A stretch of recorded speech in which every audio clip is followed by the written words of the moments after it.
merci messieurs. Si vous permettez, je vais juste développer un petit peu ce qu'est cette plateforme, comment elle fonctionne, pourquoi elle est collaborative, pourquoi il ne s'agit pas d'un laboratoire, pourquoi il ne s'agit pas d'une discipline, pourquoi on fait du développement et qu'on aide des chercheurs, et plutôt une plateforme qui a une vocation de partager plutôt que de garder, de brevétiser, etc. C'est une vision qui est parfois dans l'université, pas partagée par tout le monde, et on a voulu l'inscrire depuis 2011 dans cet esprit.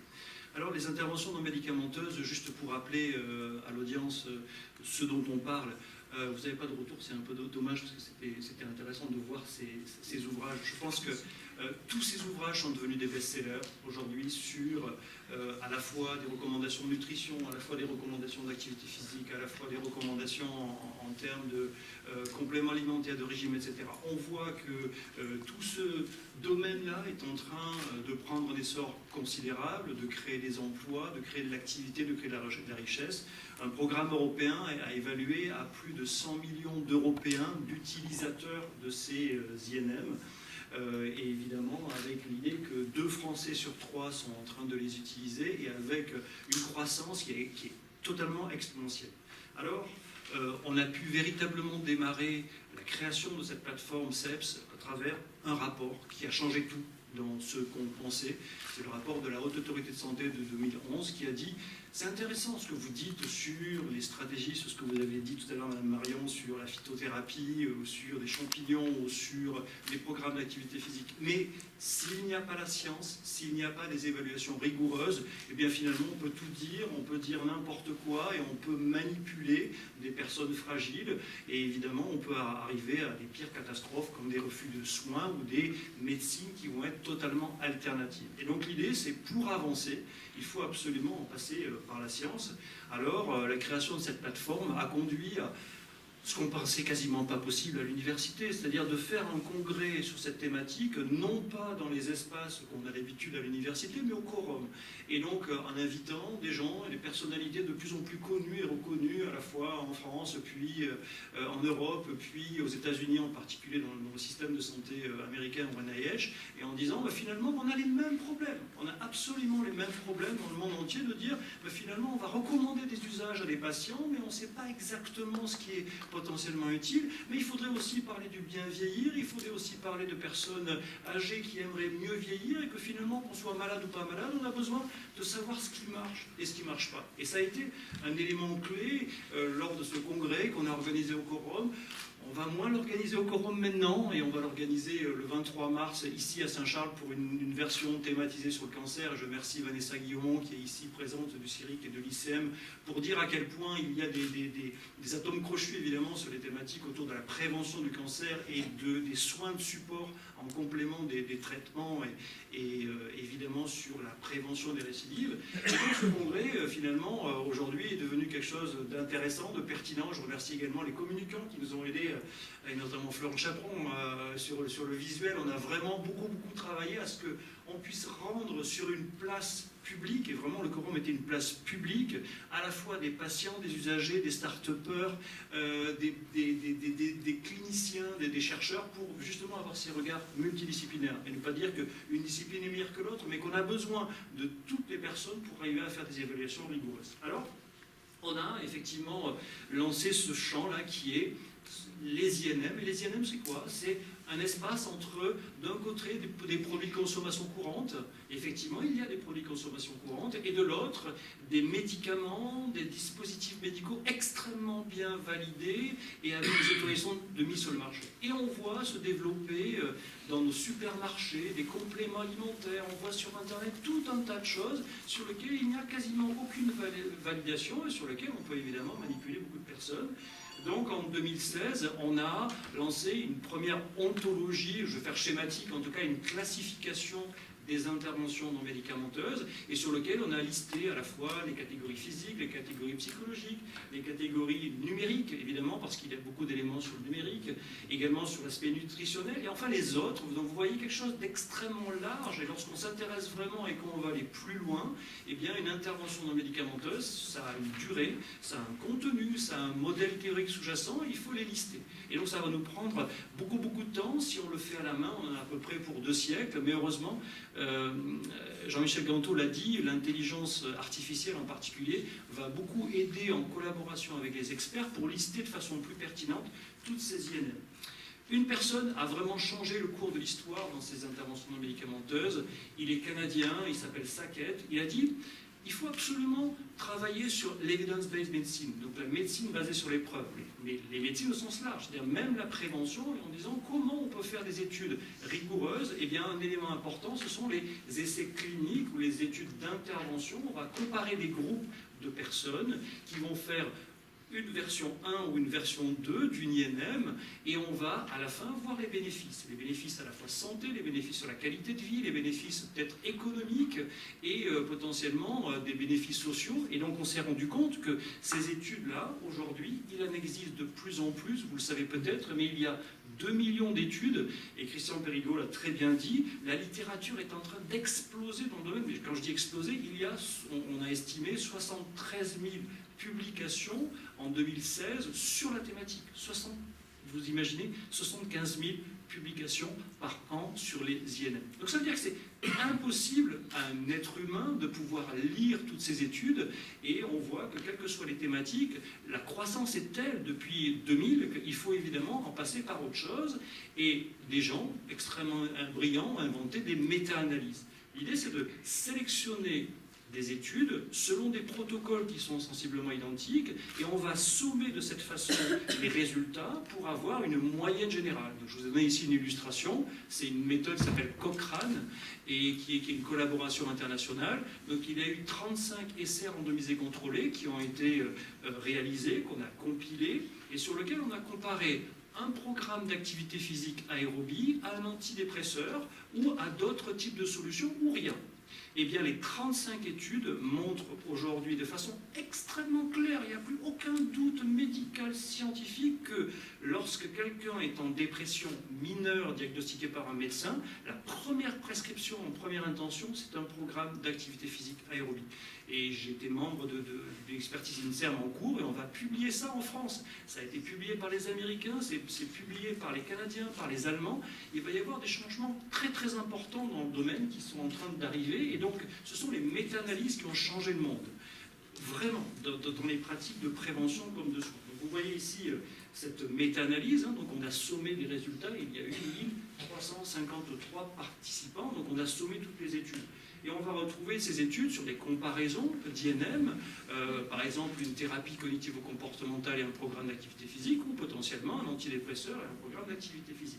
Mais pour faire ces tris de ces études, le problème aujourd'hui, c'est que, comme je vous l'expliquais, il y a tellement d'études que comment avancer, eh bien, il fallait faire un méta-moteur de recherche. Donc la plateforme, et je représente une structure où il y a 25 personnes, des gens des universités, des patients, des représentants patients, des représentants de l'INSERM, merci d'être là, Claudine Berg, des gens venant vraiment de la pratique, de dire comment on peut avancer. Ben, le premier point, c'est tout chercheur commence par faire un état de l'art et commence par faire une revue de la littérature, et donc il fallait un méta-moteur de recherche, et donc il s'appelle Motrial. Donc j'appelle l'ingénieur en chef, Loïc Rivière, d'Easymedia. Il y a eu un marché public qui a été passé, et donc il y a une entreprise qui a remporté le marché, et donc en même temps que je vais parler, on va essayer, on n'a pas répété, mais il va vous faire une démonstration du système, et je vais continuer quand même à parler. Donc voilà, essayez avec votre cerveau de gérer les deux en même temps. Je parle, vous avez deux choses à voir en même temps. Motrial, c'est quoi? C'est extrêmement difficile, en effet. Donc Motrial, c'est quoi?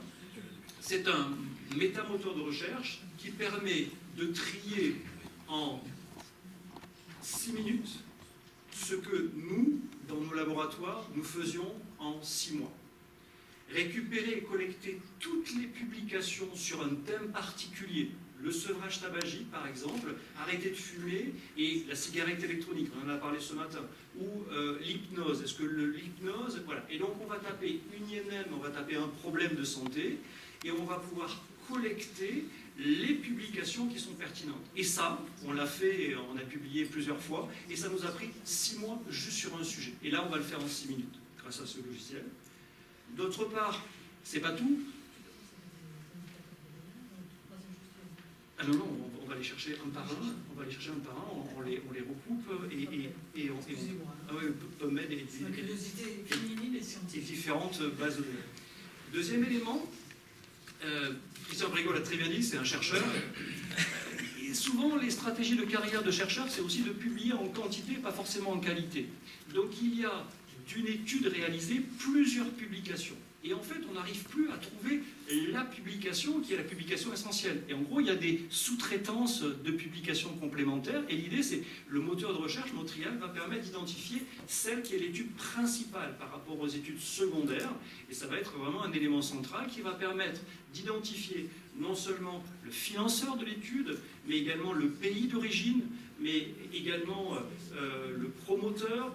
Y a-t-il un comité d'éthique? Y a-t-il eu... Voilà. Et il y a un dernier point très très important, c'est la déclaration.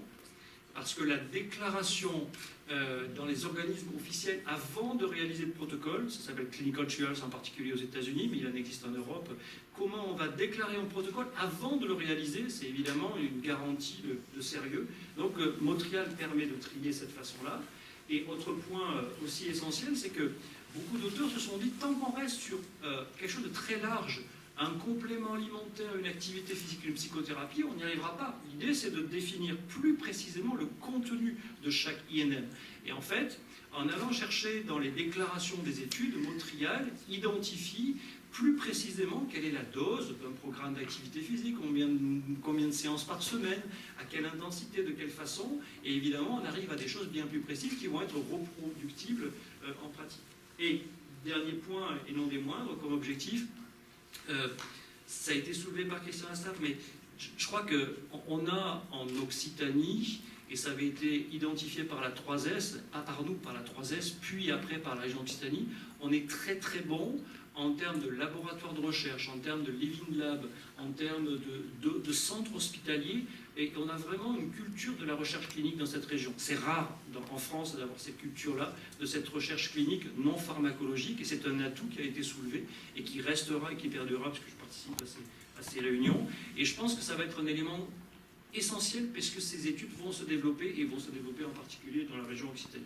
Alors, comment fonctionne Montréal? En quelques minutes, le premier point, et le point important, vous voyez la démonstration, mais c'est un moteur de recherche gratuit, accessible par les chercheurs du monde entier, dans la mesure où il s'enregistre sur un code référentiel public qui s'appelle ORCID. Donc on ne peut y aller que si on est référencié sur ORCID. Donc en gros, on est identifié comme un chercheur. Et ensuite, donc on rentre, et c'est gratuit, on va taper des mots-clés, comme dans tout moteur de recherche, comme Google, on va dire du ou du et on va sélectionner de cette façon, en fonction peut-être de critères méthodologiques. Est-ce qu'on veut un essai randomisé, non randomisé? Est-ce qu'on veut un suivi, etc. Il peut y avoir un paramétrage pour recueillir ces articles scientifiques. Le moteur de recherche fait cette recherche sur plusieurs bases de données.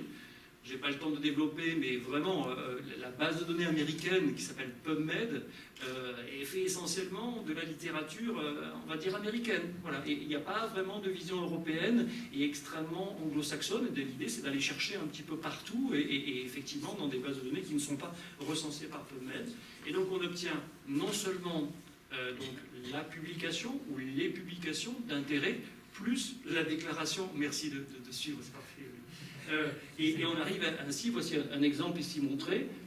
J'ai tapé sur activité physique avec un objet connecté santé. Et vous avez en haut l'étude, son résumé, et en bas vous avez la déclaration, donc la déclaration officielle qui a été faite à Clinical Trials. Donc vous avez non seulement la publication Princeps, mais vous avez également la déclaration, donc vous avez une précision sur le contenu de l'INM. Donc évidemment, Montréal permet ensuite d'enregistrer la requête et vous pouvez en faire autant que vous voulez, vous pouvez les reprendre autant que vous voulez, les compléter, les améliorer, les affiner. Et un élément important pour nous, évidemment, tout ça c'est gratuit et c'était volontaire dès le départ. La plateforme est une plateforme collaborative et on vient d'obtenir un contrat de l'INCa de plus de 120 000 euros pour avoir 2 ingénieurs supplémentaires, donc l'Institut national de recherche sur le cancer, pour pouvoir faire avancer à la fois l'ontologie et à la fois l'usage, et donc on va permettre en particulier d'avoir des statistiques. Quelles sont véritablement les revues importantes où on publie selon les thématiques de nutrition, d'activité physique, de psychothérapie, d'éducation pour la santé, etc., etc. Enfin, toutes les interventions non médicamenteuses.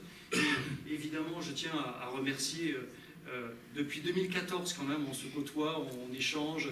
Tout n'a pas été simple, mais je voudrais remercier à la fois les personnels de l'université Paul Valéry, je voudrais remercier Jérôme Maître, qui a fait un travail incroyable depuis tant d'années pour que ça puisse fonctionner.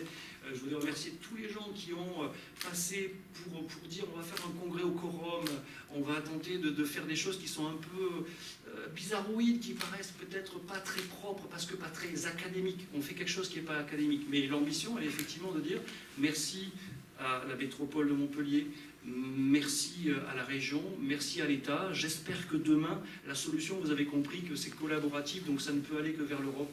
Et on doit avoir un financement européen pour pouvoir continuer à le laisser en ligne et à ce que les Européens l'utilisent d'une façon ou d'une autre. Voilà, évidemment, remercier toute l'équipe qui sont là et remercier des gens qui sont venus d'aussi loin pour ce petit événement. Merci encore.